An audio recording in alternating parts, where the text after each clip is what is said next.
Learners, अगर मैं आपको बोलूं कि आप किसी भी 4-5 लोगों के बारे में सोचें जिन्हें आप सक्सेसफुल मानते हैं या जिनकी तरह आप बनना चाहते हैं, तो अगर आप डीप थिंकिंग करोगे तो आप ये फाइंड करोगे कि जिन भी लोगों को आप सक्सेसफुल मानते हैं उनमें मोस्ट ऑफ द लोग जो है वो इस मॉडर्न एजुकेशन सिस्टम की वजह से तो सक्सेसफुल नहीं बनी होंगी। देखो, दुनिया के जितने भी सक्सेसफुल लोग हैं, suppose Elon Musk, Robert Kiyosaki, Sandeep Maheshwari, Virat Kohli या जितने भी सक्सेसफुल लोग हैं, वो इस एजुकेशन सिस्टम की ट्रैप में नहीं फंसे हैं। देखो, दुनिया के मोस्ट ऑफ द सक्सेसफुल लोगों को एजुकेशन सिस्टम ख़राब लगता है क्योंकि हमारा जो एजुकेशन सिस्टम है वो बहुत ही स्लो है, लेकिन दुनिया उससे 1000 गुना तेज़ी से बदल रही है। आज तो आर्टिफिशियल इंटेलिजेंस का ज़माना है, तो दुनिया 10,000 गुना तेज़ी से चेंज हो रही है, लेकिन हमारा एजुकेशन सिस्टम बहुत स्लो है और वो इस चेंज के साथ कूप अप नहीं कर पा रहा है।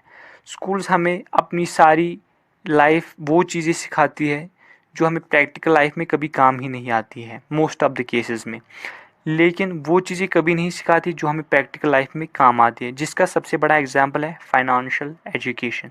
इसीलिए आज मैं आपको बताने वाला हूँ 5 रीजंस जिसकी वजह से स्कूल्स आपको गरीब बनाते हैं, जिसे इनविजिबल पॉवर्टी कहते हैं।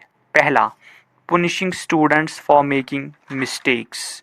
हम जब भी स्कूल में कोई गलती करते हैं तो हमें पुनिशमेंट मिलता है, लेकिन रियल लाइफ में ऐसा नहीं होता है। रियल लाइफ में हम गलती करते हैं और फिर गलती से सीख के आगे बढ़ते हैं। अगर हमें रियल लाइफ में पैसे कमाना है, बिजनेसेस को बिल्ड करना है, तो हमें गलती करनी होगी और हम करेंगे भी। इसी की वजह से क्या होता है कि हम लाइफ में कभी भी रिस्क नहीं ले पाते हैं क्योंकि हमें गलती करने का डर होता है, जिसकी वजह से हम सक्सेसफुल नहीं हो पाते। दूसरा, never saying I don't know it. अगर आपने कभी भी अपने क्लास में अपने टॉपर्स को नोटिस किया होगा, अगर उनसे कोई क्वेश्चन पूछा जाता था और उनको पता नहीं होता था तो वो उस बात को घुमाते रहते थे ताकि वो सबके सामने ये ना कहे कि आई डोंट नो इट। इसकी वजह से क्या होता है कि हम में एक ईगो डेवलप होता है और हम ज़िंदगी में कभी ये एक्सेप्ट नहीं करना चाहते कि मुझे नहीं पता है। देखो, रियल लाइफ में आपको सब कुछ पता नहीं होगा, आपको लोगों से सीखना है और सीख के ही आगे बढ़ना होगा।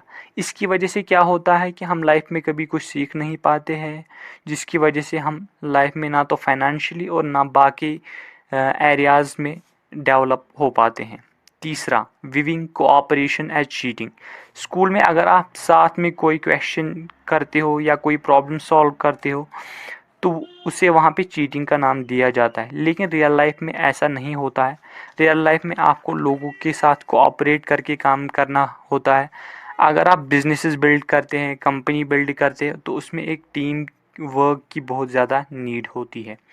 Fourth, decreeing that there is only one right answer that the teacher have.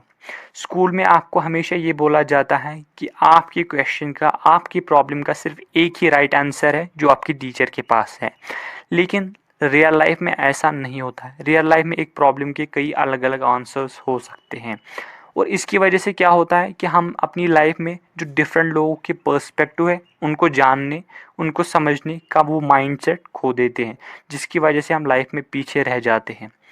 Last but not the least, that's not helping others. School आपको दूसरों को हेल्प करना नहीं सिखाता।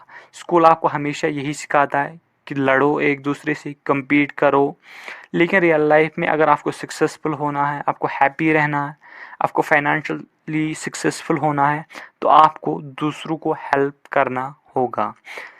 ये सारी बातें मैंने आपको रॉबर्ट कियोसाकी की किताब फेक से बताई है। अगर आप चाहते हैं कि मैं इसका दूसरा पार्ट भी डालूं तो आप कमेंट करके ज़रूर बताइए, और अगर आपको ये बातें ज़रा सी भी काम की लगी हो तो चैनल को सब्सक्राइब करें और वीडियो को लाइक करें और शेयर करें। Thank you.